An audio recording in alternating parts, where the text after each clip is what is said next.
Joining us now is Joann Hennessey. It's a real pleasure to finally have you on the show. Thank you very much. A pleasure to be here. We are living in an interesting time in history with fluctuations in the economy and so many interesting things that are really occurring. And you are in an area of finance and bankruptcy and foreclosures. What are the most important things that are occurring in your area of practice right now? Well, I mean, actually, I've been working in foreclosure defense and in bankruptcy since about 2008, when the market crash really kind of took hold. And I think it was a crash in the economy that we hadn't seen since the Great Depression. And at the time when we were first defending these cases, we were making arguments about how the mortgages were packaged and how that was wrong and how there was a fraud that was underlying that. And the arguments were dead on correct, but we were losing case after case because we were losing many cases because the judges and the system basically made a decision about the homeowners, that the homeowners were somehow wrong. And so then, as the process evolved, we started making arguments that were based more on the foundation of law, like evidence and the Uniform Commercial Code and things like that. And we started to gain some ground and to win some cases.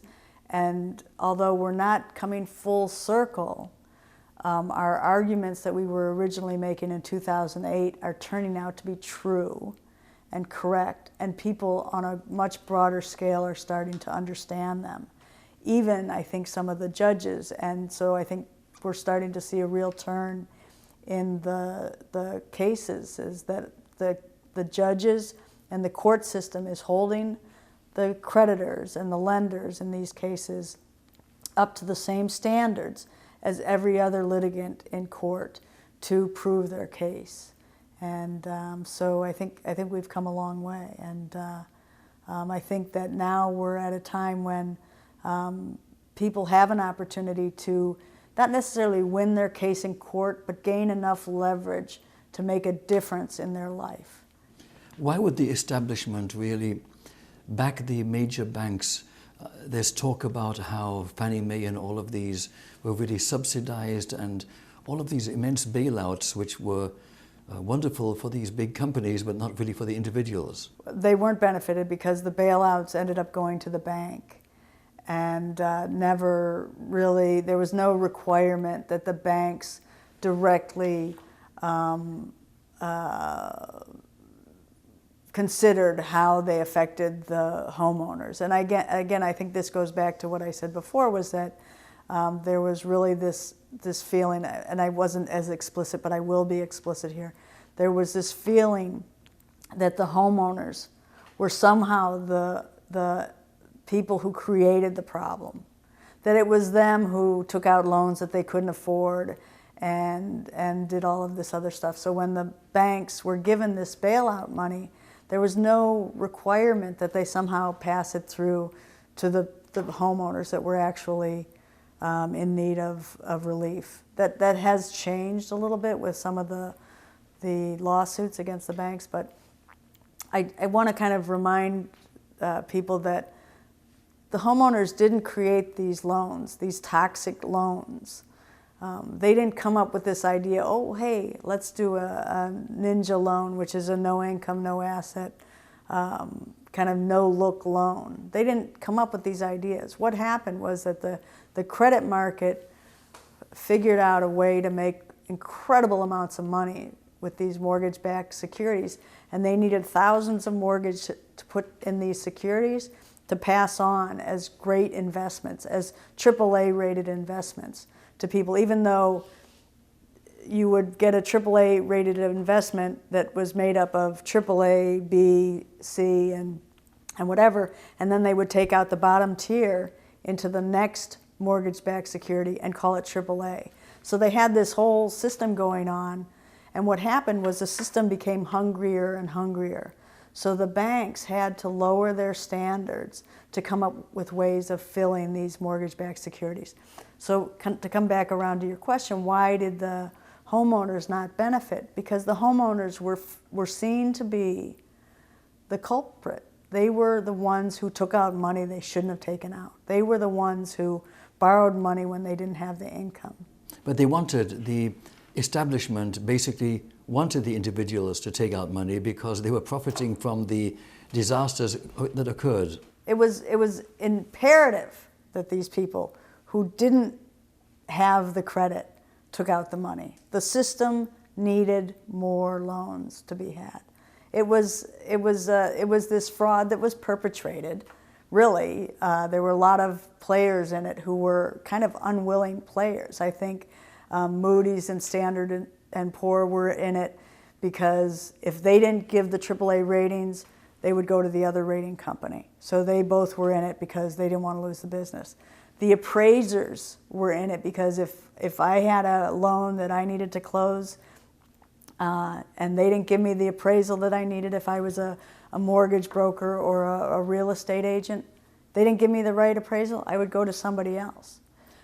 So everybody kind of got into it. I mean, it was a much bigger thing because the banks were in it. Goldman Sachs was in it, J.P. Morgan, Wells Fargo, and what they would do is they would each act as the other's trustee in these mortgage-backed securities, and it's a massive, massive fraud with many, many players. But they got away with it. They did get away with it. I think what's happening now is that I believe J.P. Morgan, Bank of America, and they just had another one. I think Goldman Sachs have paid judgments.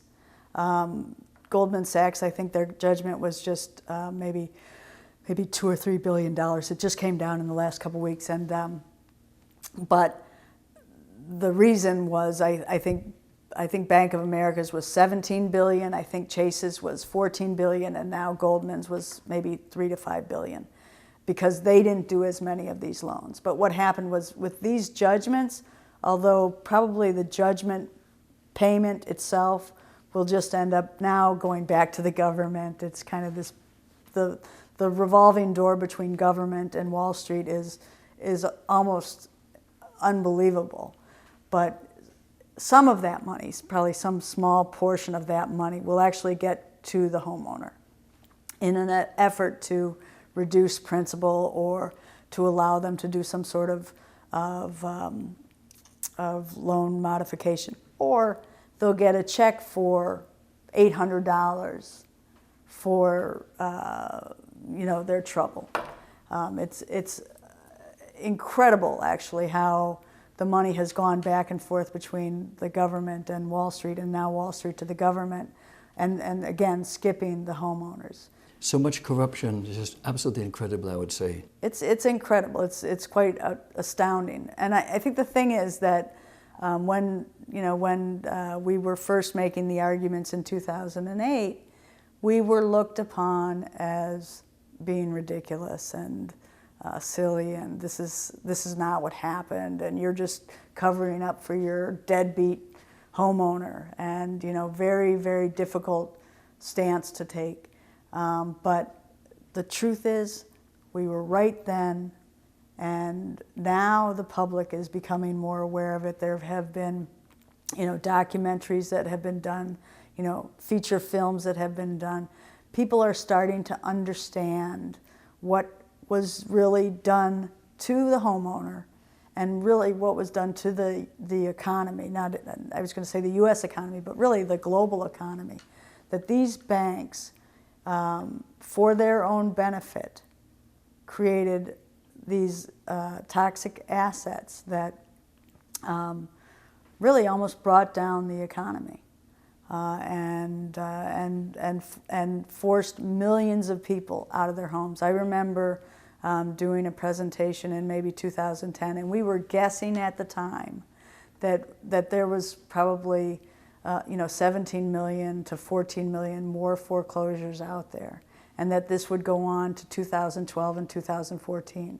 Well, here we are in 2016, and although the rate of foreclosures has decreased significantly, The actual number of foreclosures out there is suspected to be quite substantial.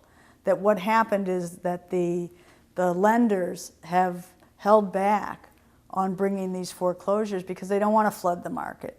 They don't want, any potential bubble out there to really burst. They want to kind of trickle them in slowly. So what's happening now is I think we're seeing people who have not made a payment in many years, and actually probably at this point don't even know who to make the payments to because their loans have been transferred around so much, the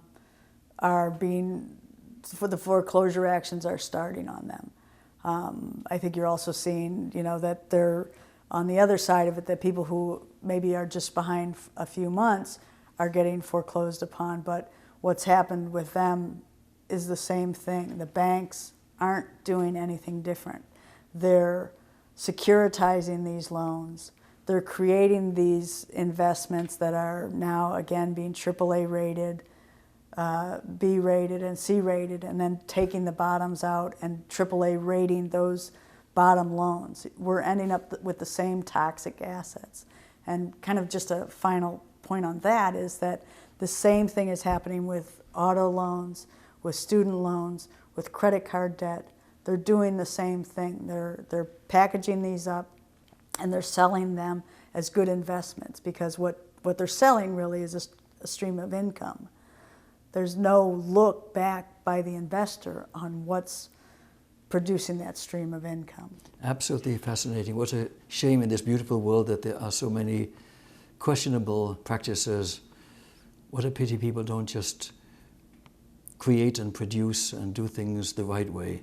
What a shame. Yeah, I mean, it is kind of a shame. It's, it's too bad that you can't still go down to your local bank and borrow money from the deposits that are there. Now, the fact of the matter is probably fewer people would own their home and a lot would be different, but you could go there and know that the deposits that you're borrowing on, and so the people in your neighborhood, I mean, it can't go back to this, but there has to be some connection between the amount of money that's in the bank and the amount that's being lent out for homes.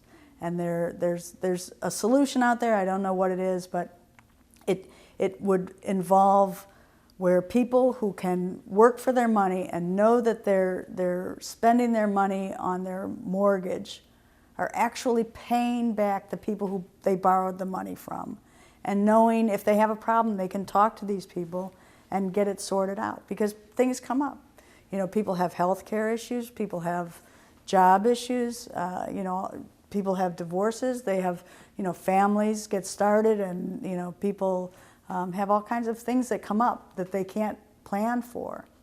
But they just need somebody to talk to. And just kind of, one of the things that happened with this foreclosure crisis is people would have trouble. It was during the recession, so people were losing jobs and there was, incredible stress on the economy. When they would call to ask for help or to ask for some sort of relief, they would get put into this merry-go-round. They would be told, we can't talk to you unless you're behind on your payments, so don't make your payments for the next 3 months, and then we'll talk to you. Similarly, they were told, this is a terrible loan, but in 2 years we're going to refinance. They were told a lot of things by people who they trusted, the banker, that led to this being a worse crisis than it had to be. Joann, this is a very sad but fascinating subject. I'd like us to continue, but we have to pause for these commercial messages. We'll be right back.